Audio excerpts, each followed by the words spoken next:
Last time we talked about Antonio Guevara, the one who made Ippo retire. He was already the second Filipino boxer that our hero fought against. Now we'll discuss his first Filipino opponent, Malcolm Gedo. When Kamogawa was gathering information from other gyms about Ippo's next opponent, we learned from Yagi that Kamogawa got arrested for beating up his friends and fellow coach with his cane. And here we also discovered why Ippo's coach did this. He was angered because the coach of the boxer who last fought against Gedo admitted that his boxer won due to match fixing, which caused the other boxer to retire. That coach begged Ippo to win his fight against Gedo. After that discussion, our hero found out that Gedo has had 32 matches with 22 wins, 15 knockouts, 6 losses, and 4 draws. However, he wasn't sure how many of those Gedo sold out. Kamogawa also mentioned that Gedo is definitely strong because he controls the whole match. That's why he's able to fool people when it comes to match fixing. Because of his skill in controlling the match, he was called the Magician. The next day, when Ippo returned to the gym, Fukui visited the boxer who retired out of shame after fighting Gedo. He expressed that he wanted to try out his boxing talents. He also said that he dreamt of fighting the strongest in Japan and wanted to fulfill that dream before he retired. Kamogawa granted his request and they sparred like in a real match, without headgear and using 8-ounce gloves. Kamogawa provoked him by trash-talking his coach and telling Ippo to knock him down in the first round. This made Fukui's blood boil and he was determined in their sparring. However, Ippo easily knocked him down, and the match ended in the first round at 2 minutes and 52 seconds. From this, we learned that Kamogawa did this to assess Fukui's boxing talents. In the sparring, he gauged how good a boxer Gedo is, because he just toyed with Fukui. Ippo chased after Fukui to convince him not to retire, but he said how terrible it feels to win because the opponent threw the match, and he never once landed a clean punch on Gedo. It was as if he was being toyed with for an entire 10 rounds, and in the end, Fukui was declared the winner. He also warned Ippo to be careful because Gedo seems to have some sort of magic, and with the small size of the ring, it's as if he performs magic. In the entire 10 rounds, he couldn't figure out the actual range of Gedo's punches. As Fukui left, Kamogawa's plan to provoke him with trash talk succeeded, and he changed his mind and decided not to retire. The next day, Ippo and the team tried to understand the magic Gedo uses to confuse his opponents about his distance. But they couldn't figure it out, and Kamogawa even said that Gedo is his worst matchup. Ippo said he would only find out when they face off in the ring. If it turns out that his opponent has a long reach, he'll just dodge it and continue with his usual boxing style. Ippo went to Mashiba's gym for sparring before his match against Gedo, because he has a long range and is close to his weight class. And so their sparring began. Ippo used his Dempsey roll, and when he dodged it, all of Mashiba's punches connected with a solid punch, until our hero was stopped by a powerful uppercut. After their sparring, Ippo admitted to Kamogawa that he lost that fight, and he mentioned that the right uppercut seemed invented to counter him. Ippo apologized to Kamogawa and Yagi because he thought their sparring was worthless, but Kamogawa said it wasn't worthless. He said in his mind, he saw Ippo with quick reflexes, not missing small openings, and that's what they needed for Gedo's fight. When Ippo returned to the gym, Aoki and Kimura said he had a visitor. He was in Kamogawa's office and it seemed they were having a heated conversation. Ippo peeked and was surprised to see Gedo angrily talking to Kamogawa, because all he wanted was the prize money. Kamogawa offered him 2 million yen for the winner of the fight, and the condition was that the fight would take place 1 month later at Korakuen Hall. Gedo was happy to leave because of the prize money. When he opened the door, Ippo fell over. Gedo helped him up and he seemed to have no idea who he would be fighting in a month. Because of this, Kamogawa said, "Beat Gedo with your strong punches until he can't forget your name and face." Our hero continued his training with Kamogawa. A month of preparation quickly ended and Ippo and Gedo met again at the weigh-in. He noticed that Gedo had 2 wounds, one on his shoulder and one on his body. Gedo asked if the prize money was ready, and Kamigawa said besides the 2 million, there was an extra 500,000 if he knocked out Ippo. After all that, our hero saw Gedo in the ring, and he offered Ippo to throw the fight if he paid 3 million. Ippo pleaded with him to take the fight seriously because boxing is a dangerous sport. Gedo then told how hard his life was. He said that the 2 wounds on his body were from being shot in the streets and one was while pickpocketing a wallet. He said compared to his experiences, the inside of a boxing ring is the safest place in the world. Ippo was surprised and even offered Gedo an additional 500k if he was knocked out by him. Gedo happily accepted the challenge. The next day, Ippo realized he didn't have the 500,000 yen, but with the help of his mother and friends, he managed to save it. The 2 met inside the ring. Before the fight started, Gedo offered it again because he saw how famous Ippo was. He said if he added another 500k and made it 3.5 million, he would throw the fight. Ippo stared at him unpleasantly and ignored him. The fight started, and out of annoyance, our hero immediately charged at Gedo. Ippo rained punches on him, all of which Gedo was able to dodge. But when he was hit in the head by Ippo with a left hook, Gedo was shocked when he lost his strength in his legs and was knocked down. And Gedo started to fear that he might lose his 3 million. Gedo almost couldn't stand up. When the fight started again, Ippo quickly charged. That's when Gedo's magic began. He extended both his hands in front of Ippo's eyes while charging, and when Ippo was about to punch, he suddenly disappeared. Ippo was surprised when he noticed that he was on the ropes far from him and resting. Ippo couldn't react immediately and was stunned in surprise. Luckily, Kamigawa shouted and our hero came to his senses and charged again, but he still struggled because of Gedo's magic, and Ippo still didn't know his secret. Because of Ippo's strong punch, he was rolling without hitting anything. Our hero is slowly falling for this magician's tricks, and it seems like he's just a bull being played by Gedo. That's when we learned from Itagaki that Gedo is using Ippo's blind spots. He covers Ippo's eyes with his gloves and then uses his speed. Kamigawa shouted again and told him to look at Gedo's feet. Because of this, our hero connected a strong body blow and the first round ended. Ippo thought he knew Gedo's secret, but he is confident and seems to have another secret weapon. Before the second round started, Gedo was still not afraid and was still confident in his magic. In Ippo's corner, Kamigawa reminded him to focus on Gedo's feet and throw body blows.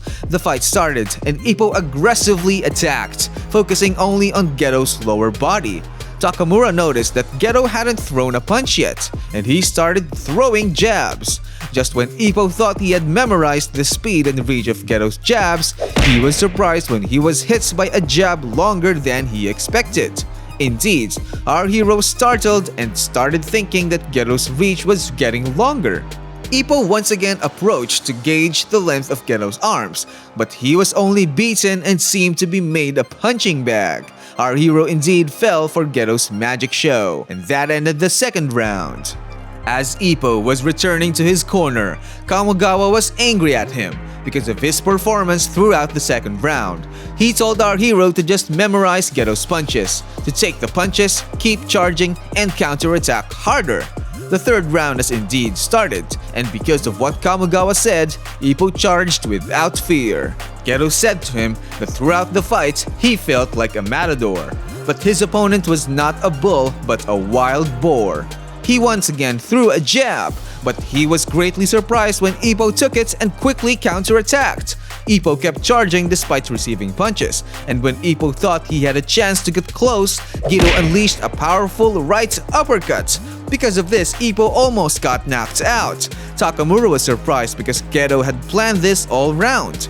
Ippo tried to exchange punches again, but because Ippo was panicking, he rushed and again started thinking that Gedo's reach was getting longer, and that ended round 3. In Ippo's corner, Kamigawa told him not to give up, and our hero quickly replied that's all he can do, to not give up, and remain determined for those who pleaded with him. In the other corner, Gedo said he was confident that he could knock down Ippo because he was under his spell. The fourth round has indeed started, but nothing changed. Ippo was only beaten and seemed to be toyed with by Gedo. The round ended quickly after Ippo received a solid uppercut. The fifth round passed, but our hero still had no answer. He was only beaten without any resistance all round. Before the start of the sixth round, we could see from Ippo's face that he was badly beaten. In the middle of the sixth round, Ippo was still struggling and Gedo continued to toy with him. Kamogawa got angry because he thought Gedo was just a money grubber and belittled him. The performance of the Pinoy magician continued as he pummeled our hero. While this was happening, Aoki was wondering how he could extend his range, and he found the answer. Itagaki quickly ran to the corner and told Kamogawa. The three coaches of Ippo immediately understood. Before the end of the sixth round, Kamogawa said he didn't know any magic tricks. But he knew one magic, and that's the magic punch. The sixth round ended and Kamogawa said there were only two things he should do. Tighten his defense even more and keep it without any opening. And he should continue charging at Gedo's chest and stop his feet. He also said that he should knock him out because they have no hope of winning by points, and to give him a punch so strong that he would think time would stop. Before the start of the seventh round, Aoki explained the secret to the extension of Gedo's punch, and it was because the string in his gloves was loose. So when he punches without making a fist, his gloves slightly fly off, extending his reach. The seventh round indeed started. Ippo charged again but was still stopped by Gedo's left jabs.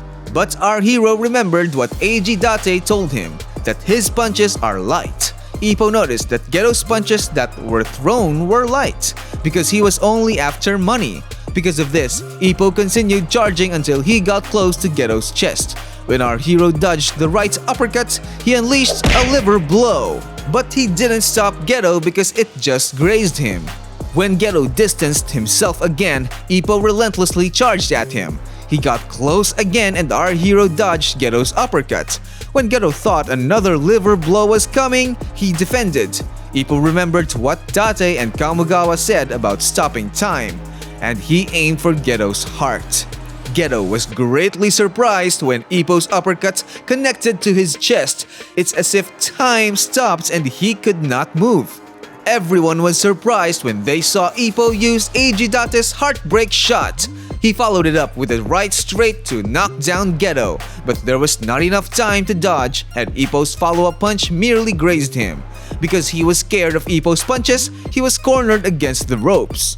When Ippo closed in to deliver another punch, Gedo remembered the heartbreak shot, so his natural reaction was to defend his chest. And our protagonist connected two powerful body blows. With this strength, it seemed like Gedo's soul had left his body.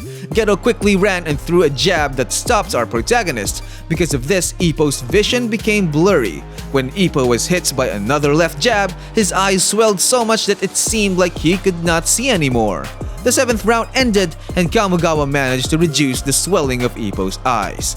He had kept his hand in ice for 40 seconds because he expected that the match would not end in the seventh round and that Ippo's eyes would fully swell.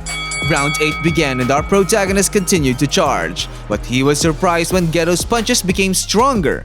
It was because he was no longer trying to extend his range. He was now punching with his fist clenched. Ippo was cornered against the ropes and Gedo showered him with punches while Ippo could do nothing but defend. However, Gedo broke his defense and connected with a left straight. Because of this, Kamogawa decided that he needed to save Ippo. Yagi threw in the towel and surrendered. What? When Gedo was about to throw a right straight, Ippo dodged it. While this was happening, Kamogawa caught the towel Yagi had thrown and the match continued. Ippo noticed that Gedo's punches were no longer extending. He dodged Gedo's left straight and unleashed a powerful liver blow. You could see on Gedo's face that he was hurt and he created some distance again. But because he was no longer doing his magic, Ippo was easily able to close in. And he connected another liver blow. The entire stadium was shouting our protagonist's name. Makunouchi, Makunouchi. Our protagonist did not let up and continued to deliver body blows when he cornered him against the ropes, but he was countered by Gedo with a solid left hook. Ippo almost fell, but he did not give up and clung to Gedo's body. When Gedo was about to deliver another uppercut, Ippo dodged it and connected another powerful body blow that knocked him down. Then Kamigawa said to himself, "You really have improved. Now we can reach the world champion." When Gedo managed to stand up again, he said that his body instinctively reacted and defended his chest out of fear. At this point, Gedo came to his senses and said that the ring is not for business but for war. The match resumed and the two boxers exchanged more punches. Their fists both hit each other. Because of the weight of Ippo's punch, Gedo's hand flew away. He tried to defend with his other hand, but Ippo sent it flying too and followed it up with a powerful right straight to the face. Gedo remained determined to fight and did not fall easily. He was showered with solid punches by Ippo. Ippo finished it with a bomb-like uppercut. The strength of it sent Gedo flying. The referee quickly ended the match and declared Ippo the winner. As he fell, it seemed like Gedo was asking our protagonist, who was dubbed the Wind God, for forgiveness. The match ended with Gedo being stretched out of the stadium. And that's where our video ends. Wow, what an intense match, right guys? Gedo didn't have any signature move or powerful punch, but he just used strategy and almost defeated our protagonist. So what do you think? Will there be another great Pinoy boxer in Knockout?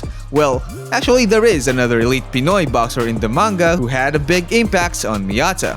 We will discuss that in the next videos, so don't forget to like and subscribe to stay updated with the upcoming intense battles.